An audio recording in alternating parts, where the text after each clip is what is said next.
The first siren cut through the music like a knife through silk. At first, no one noticed. The bass was heavy, laughter was louder, and my garage, usual home to dusted boxes and a lawnmower that never quite worked, was packed shoulder to shoulder with people holding red cups and plates of half-eaten sliders. Someone was telling a story about a traffic stop gone hilariously wrong, and the crowd roared. The smell of grilled meat, spilled beer, and summer heat hung thick in the air.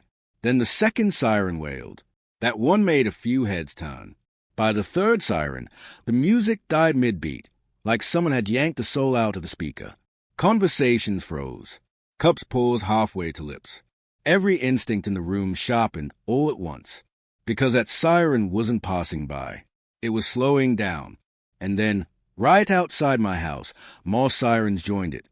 Doors slammed. Radios crackled.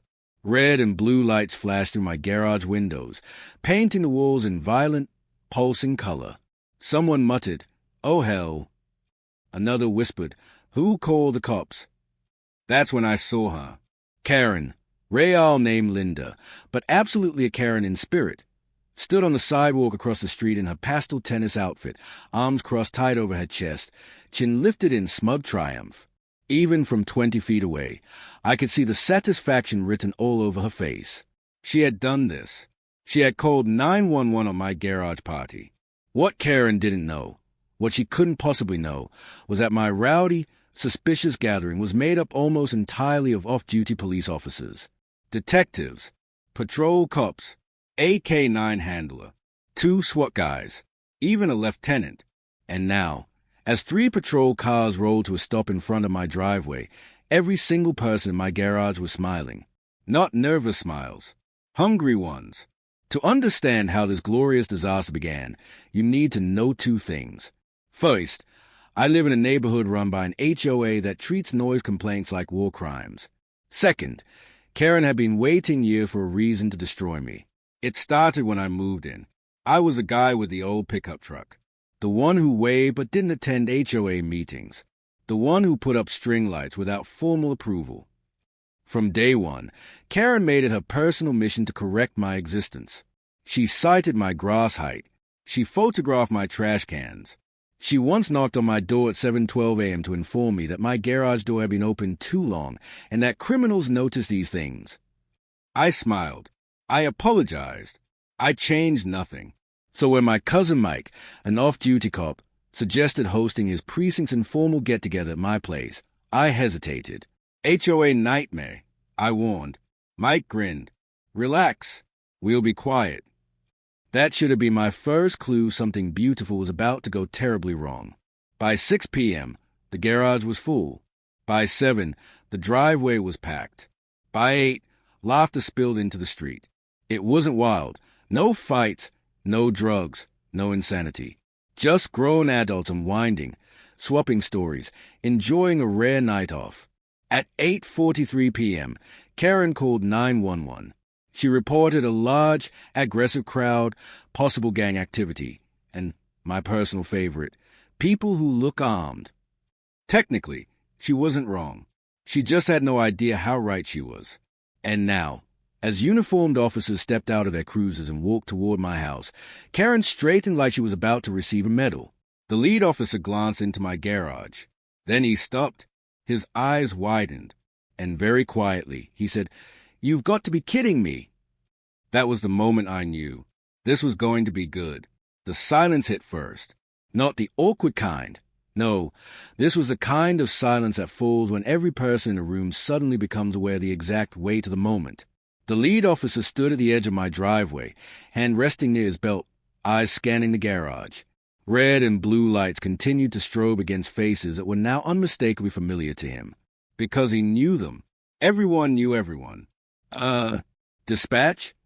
The officer said slowly into his radio, never taking his eyes off the garage. You might wanna, double-check the nature of this call.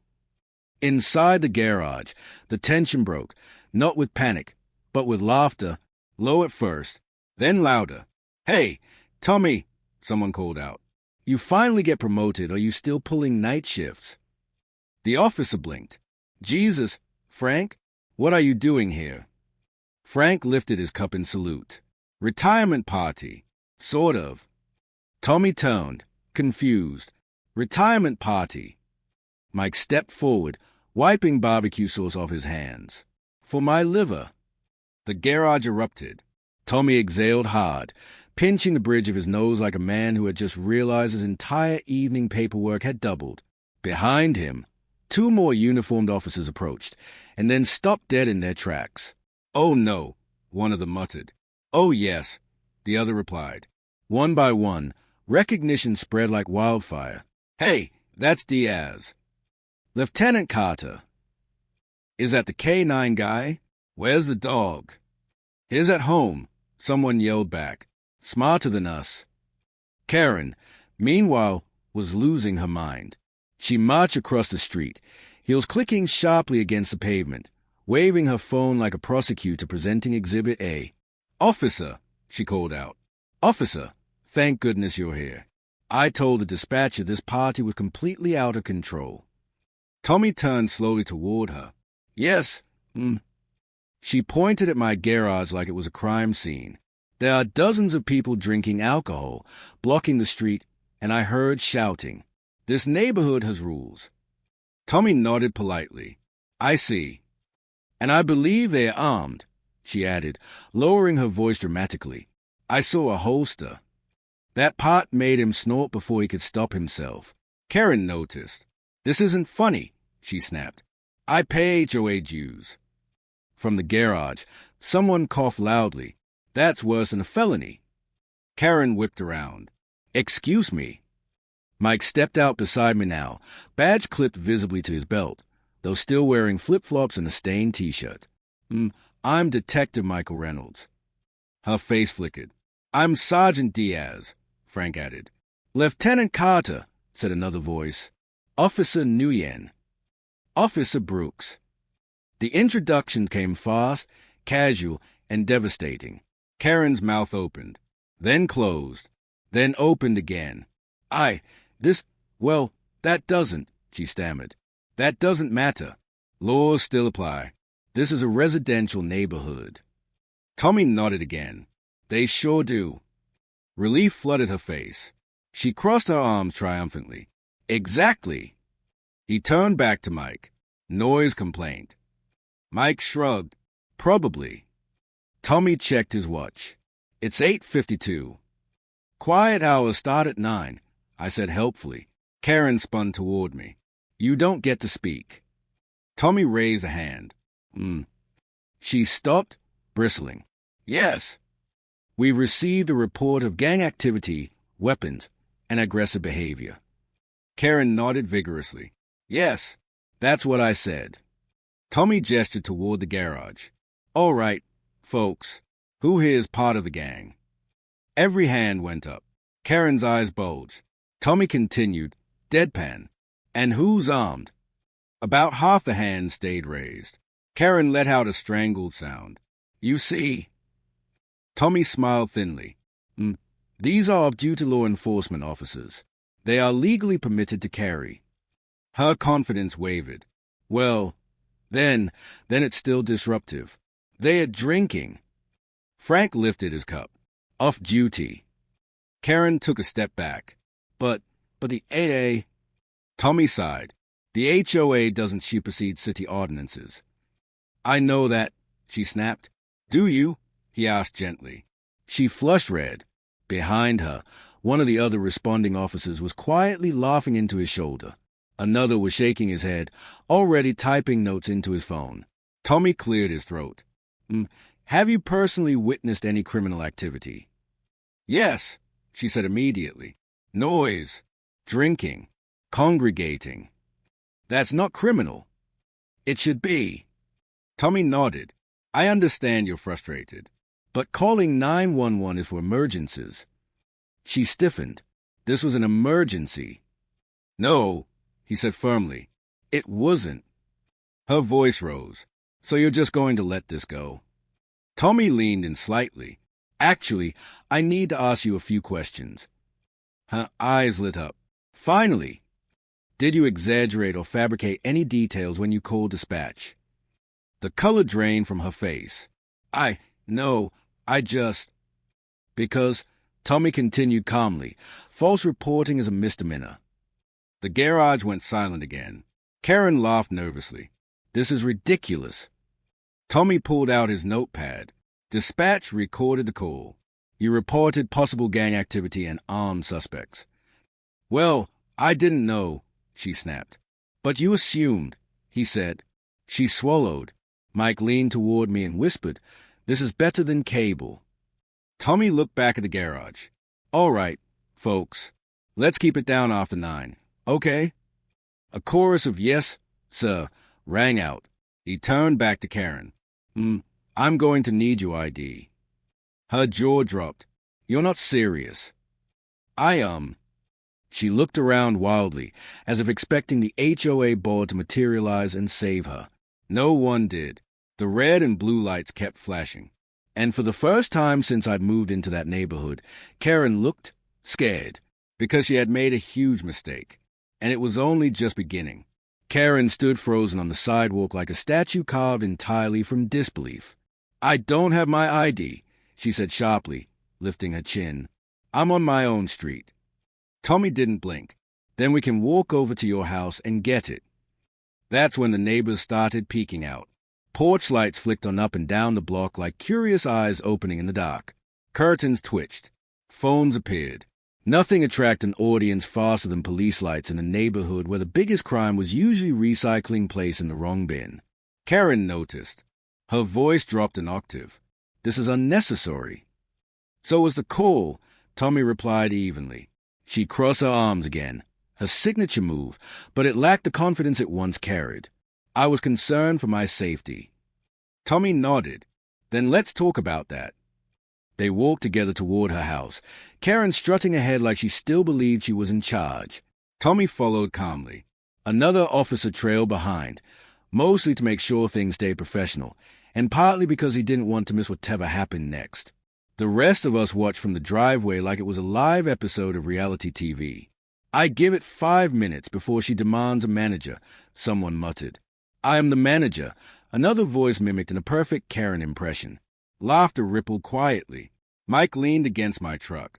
You know she's been calling in complaints for years, right? I suspected. She's on a list, he added. That got my attention. What kind of list? The frequent caller list, Frank chimed in. Dispatch recognizes a voice. Across the street, Karen fumbled with her keys, hands suddenly clumsy. She unlocked the door and stormed inside, leaving it wide open. Tommy waited politely at the threshold. From where we stood, we could hear muffled shouting. I can't believe this. This is harassment. Tommy's voice came back calm and measured. I just need to verify your identity. She returned, slapping her ID into his hand like she was serving subpoena. There, she snapped. Satisfied. Tommy glanced at it, then handed it to the other officer to run. Almost. She scoffed. You can't be serious. Those people are violating HOA rules. Tommy folded his hands. HOA violations are civil matters, not police business. But they were loud. Yes. And drinking. Yes. And armed. He sighed. Legally. Her voice rose again. So what am I supposed to do? Just let them take over the neighborhood. Tommy tilted his head. Are they harming anyone? No. Threatening anyone? No. Damaging property? No. Then the correct course of action is to contact the HOA or file a non-emergency complaint if it continues past quiet hours. She opened her mouth to argue, then snapped it shut when the other officer returned. Dispatch confirms, he said quietly. No criminal activity. Caller has multiple prior exaggerated complaints. Karen's eyes widened. Exaggerated? Tommy nodded, which brings us back to false reporting. I didn't lie. You reported gang activity, he said gently. Did you see a gang? Well, no, but you reported armed suspects. I saw a holster. On whom? She hesitated. Tommy pressed. Did you know many law enforcement officers live in this city? That's irrelevant. It's not, he replied. You assume criminal intent based on appearances. Her face flushed a deep, angry red. This is discrimination against homeowners. From across the street, someone called out, That's a new one. Karen spun around. You stay out of this. Tommy raised a hand again. Please. She turned back to him, breathing hard. What happens now? Tommy paused. The street was quiet except for distant music from my garage, now turned down to a respectful hum. Normally, he said, this would warrant a citation. Her eyes flashed. You can't. But, he continued, given the circumstances, we're issuing a formal warning. Relief washed over her face, quickly replaced by indignation. A warning? For me? Yes, he said, for misuse of emergency services. She laughed bitterly. Unbelievable. There's more, he added. Her smile vanished. Any further false or exaggerated calls may result in fines or charges. She stared at him, stunned. You're siding with them. Tommy shook his head. I'm siding with the law. Behind him, one of the officers smirked. Another whispered, Write that on a plaque. Karen straightened. Fine, but this party ends now. Tommy glanced at his watch again. It's 8:59. She smiled tightly. The second hand ticked. At exactly 9 p.m., the music clicked off completely. Mike raised his hands. All right, folks. Quiet hours. A cheer erupted. Quiet but unmistakable. Karen blinked. What? Tommy nodded approvingly. Looks like they're complying. She sputtered. But. And, he added, they are well within their rights to host a gathering.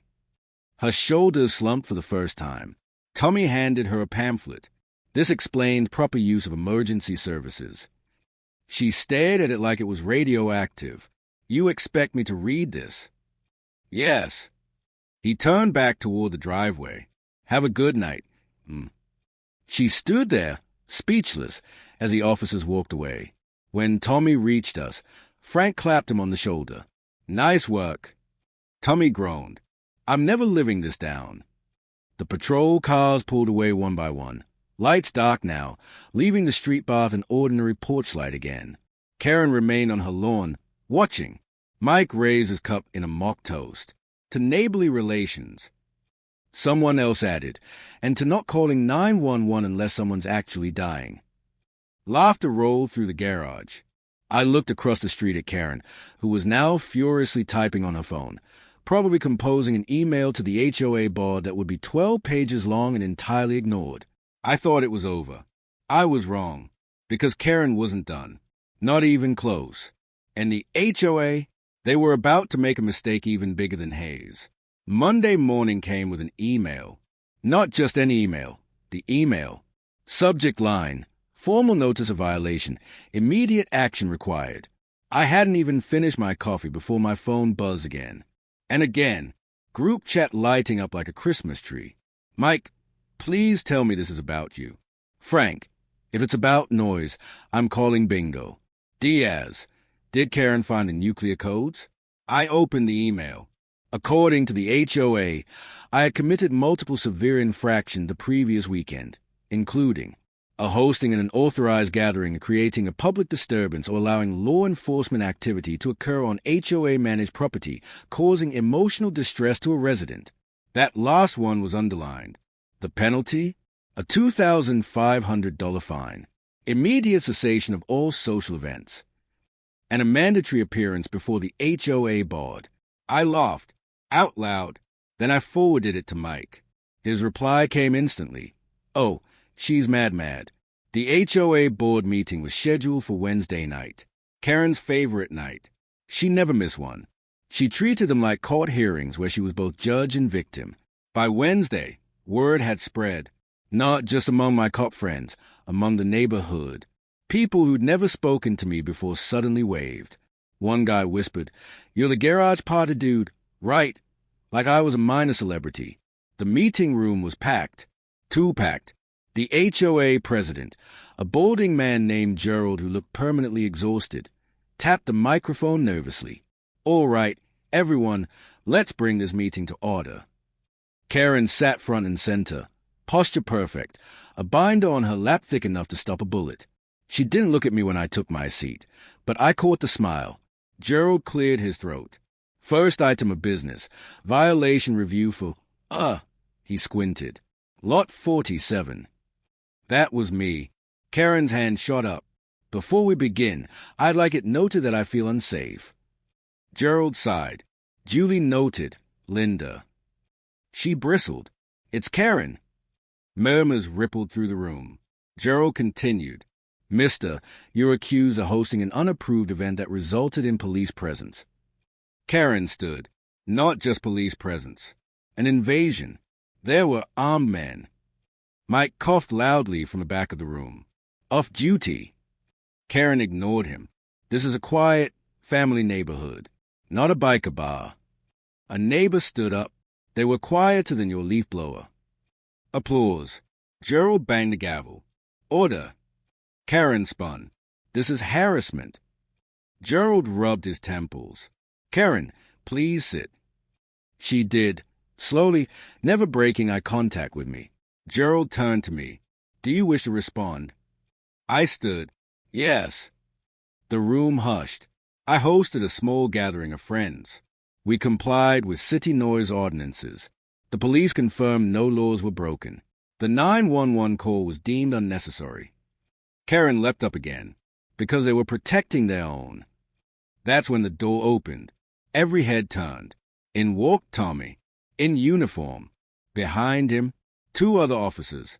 Karen's face drained of color. Gerald blinked. Can I help you?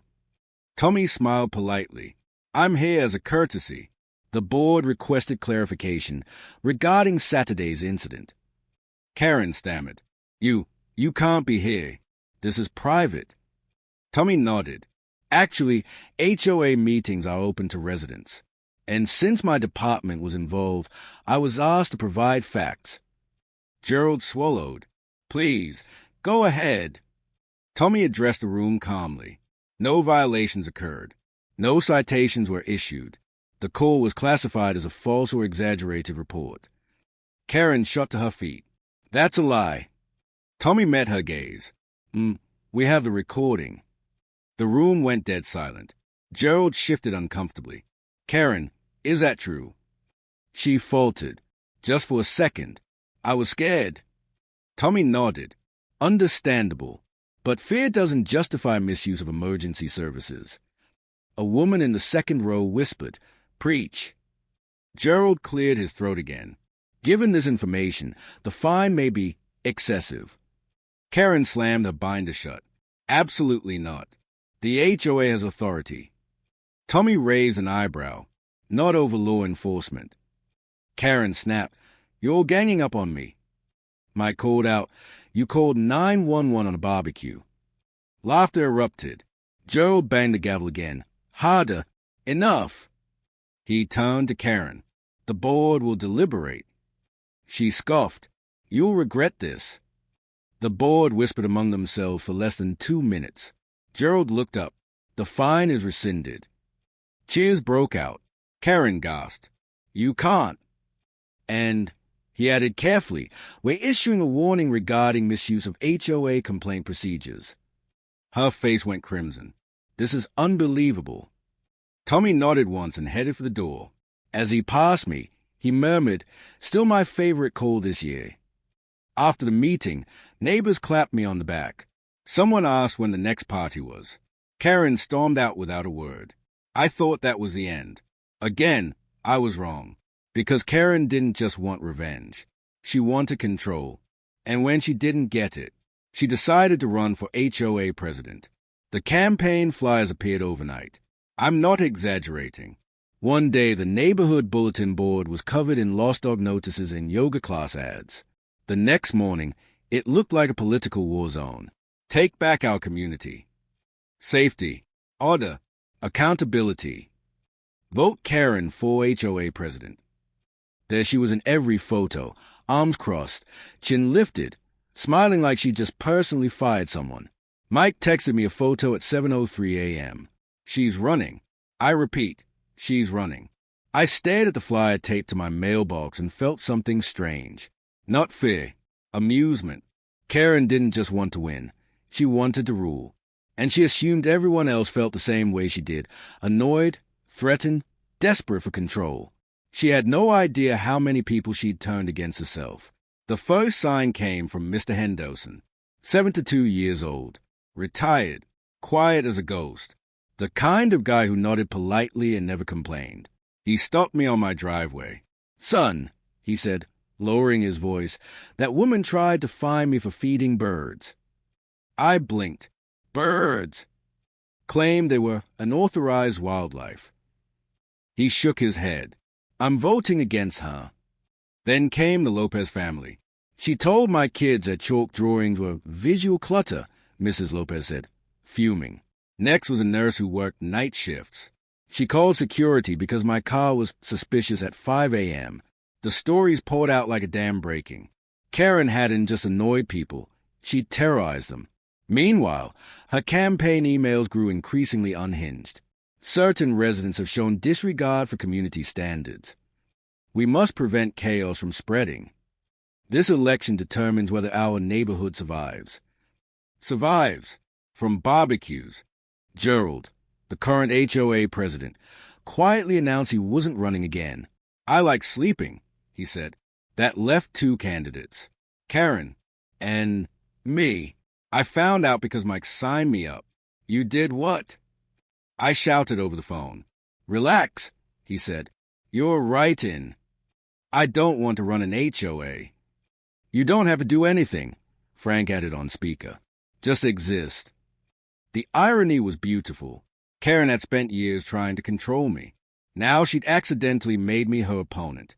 The candidates' forum was held in the same room as the violation hearing. Packed again.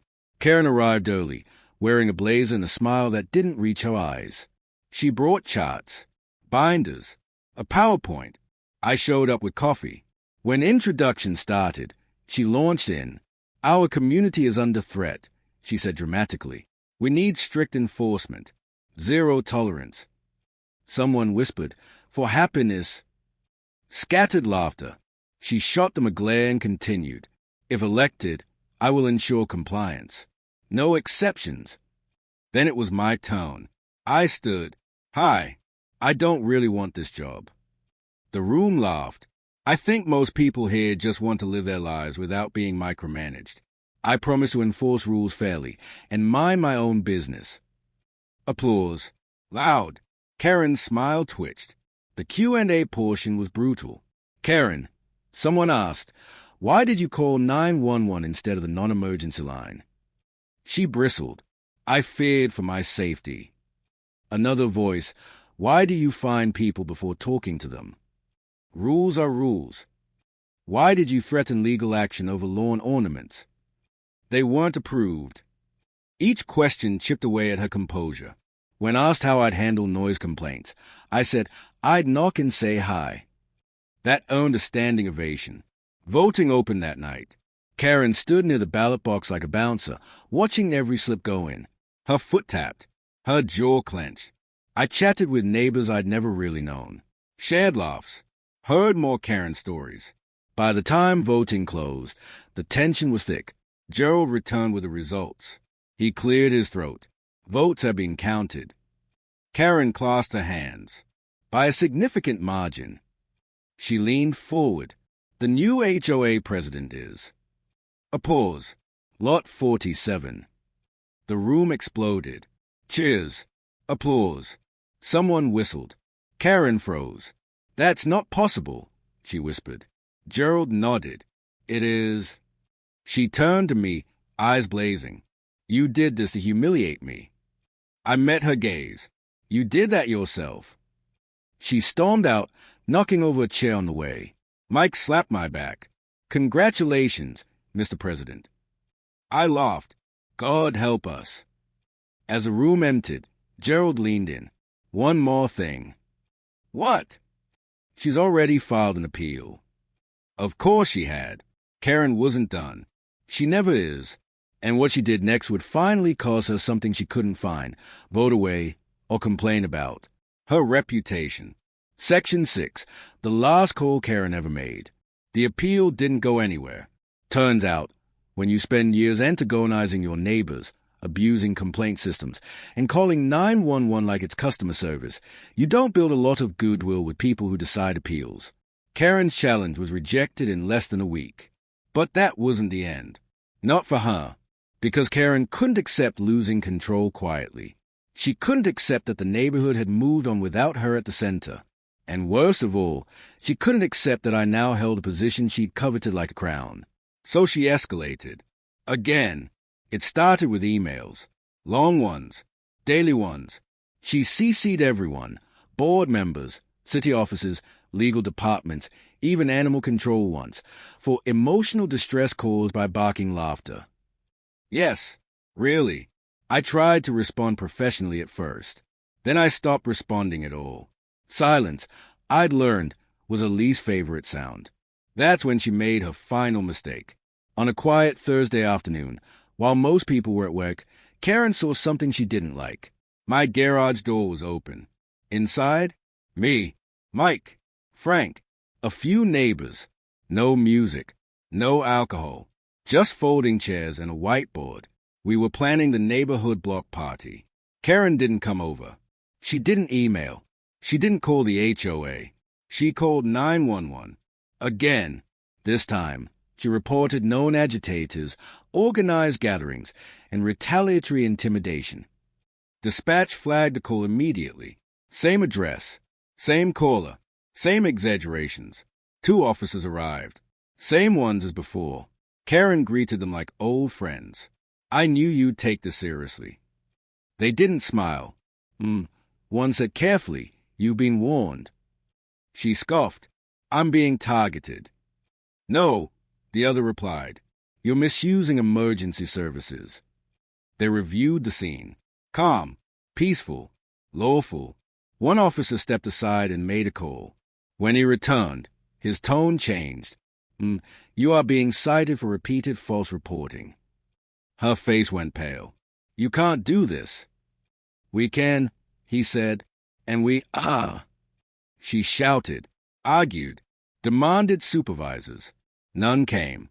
This time, there was paperwork, real consequences. The neighbors watched from porches as Karen signed the citation with shaking hands. After that, the calls stopped. The emails stopped. Karen stopped coming to meetings. Her house went quiet. Weeks passed. The block party happened. Kids laughed. Music played, within limits. Police officers attended, off-duty, in lawn chairs, laughing like everyone else. No sirens. No complaints. One evening, as the sun set, Mr. Henderson leaned over to me. "You know," he said, "this is the nicest the neighborhood's felt in years." I nodded. Karen still lives across the street, but for the first time since I moved in, she keeps her garage door closed. By the time Karen filed her appeal, most of the neighborhood had already moved on. That should have been her cue to stop. But Karen didn't understand endings. She only understood escalation. The appeal, 12 pages long, single space, complete with screenshots, highlighted bylaws, and a dramatic appendix titled Pattern of Harassment Against a Concerned Homeowner, was rejected in 4 business days. The city liaison didn't even call her, just sent a short, brutally polite email. After review, no procedural violations were found. Election results stand. That email broke something in her, because from that moment on, Karen stopped trying to win. She started trying to punish. As HOA president, I started noticing patterns. Anonymous complaints that weren't anonymous. Requests for records at 2 a.m. emails demanding explanation for decisions I hadn't even made yet. She challenged every vote, every budget line, every flower planted near the entrance sign. She never spoke to me directly. She spoke around me. To the city, to the HOA's lawyer, to the management company, to anyone who would listen. And when they didn't, she went back to the one thing that had always made her feel powerful. She called 911. The first new call was about a suspicious vehicle parked in front of my house. It was my truck, registered to me. The responding officer didn't even knock. He waved from the street and drove off. The second call was about possible domestic disturbance. I was alone, assembling a grill. That one earned her another warning. The third call, this one sealed her fate. It was a Thursday afternoon. No party, no music, no crowd. Just me, Mike, Frank, and 3 neighbors sitting in my open garage. Folding chairs, a whiteboard, a clipboard. We were planning the annual neighborhood block party. Permits, food trucks, bounce house logistics, all the boring stuff. Karen watched from her window. We knew she was watching. We always did. She stood there for almost 10 minutes. Then she disappeared. Mike looked at me. She's calling it in. On what? I asked. He shrugged. Existing. Sure enough, 10 minutes later, the familiar sound of sirens drifted down the street. But this time, no lights, no rush, just 2 patrol cars rolling in slow and deliberate. Same officers as before. They didn't look surprised. They looked tired. Karen burst out of her front door like she'd been waiting behind it, phone in hand. There you are, she said sharply. I told dispatch this was an organized intimidation effort. The officers didn't respond right away. They walked past her, straight to us. Afternoon, one said. What's going on? I gestured to the whiteboard. Hot dogs versus burgers debate. Frank added, burgers are winning. The officer nodded. Figures. Karen stormed over. This is harassment. They are targeting me. One officer finally turned to her. We reviewed the call. And, she demanded, and nothing you reported is happening. She crossed her arms. You're biased. No, he said calmly. You're repetitive. That word hit harder than any insult. He continued, you were warned, multiple times. I have a right to call if I feel unsafe. Yes, the other officer said, and you don't have the right to misuse emergency services. She laughed, sharp and brittle. So what? You're arresting me now. No, he replied. We're citing you. Her face drained of color. For repeated false reporting, he added, and for misuse of emergency resources. The clipboard came out. The pen. The form. Karen's voice rose. This is retaliation. No, the officer said quietly. This is consequence. Neighbors stepped out onto their porches. Phones appeared, but no one was filming, just watching, witnessing. Karen argued, pleaded, threatened lawsuits, demanded supervisors. None came. When she finally signed the citation, her hand was shaking. The officers left without another word. Karen stood alone on the sidewalk, clutching a pink copy of the citation like it was radioactive. For the first time since I'd known her, she didn't look angry. She looked small. After that, everything changed. The email stopped. The complaints stopped.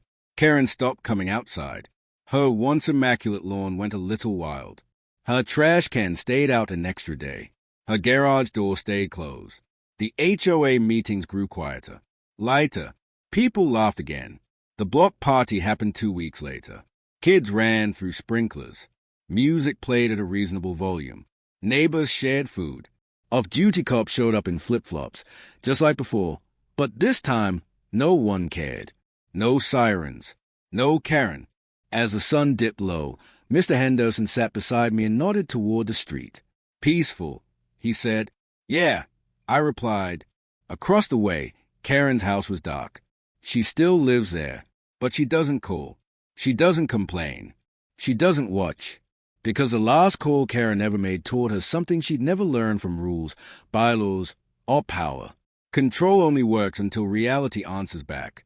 And sometimes, reality shows up with a badge, a clipboard, and a very long memory.